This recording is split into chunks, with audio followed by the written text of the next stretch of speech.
रामकृष्ण परमहंस की भक्ति। रामकृष्ण परमहंस भारत के महान संत स्वामी विवेकानंद के गुरु थे। एक बार रामकृष्ण परमहंस को दक्षिणेश्वर में पुजारी की नौकरी मिली। उनका 20 रुपये वेतन तय किया गया, जो उस जमाने के समय के लिए पर्याप्त था।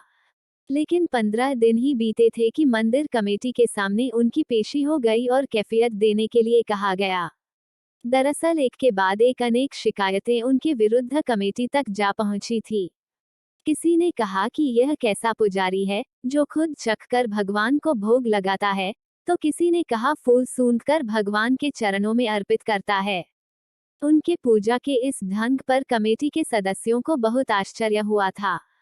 जब रामकृष्ण कमेटी के सदस्य के सामने पहुंचे तो एक सदस्य ने पूछा, यह कहाँ तक सच है कि तुम फूल सूंघकर देवता पर चढ़ाते हो? इस पर रामकृष्ण परमहंस ने सहज भाव से कहा, मैं बिना सूंघे फूल भगवान पर क्यों चढ़ाऊं?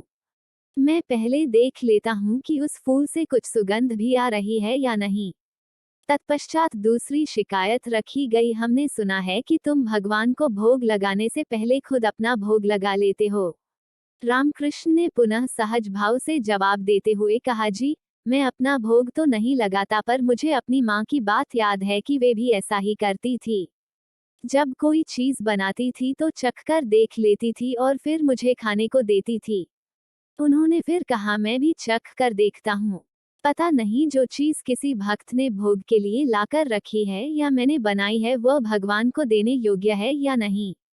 उनका सीधे सादे शब्दों में यह जवाब सुनकर कमेटी के सदस्य मौन रह गए।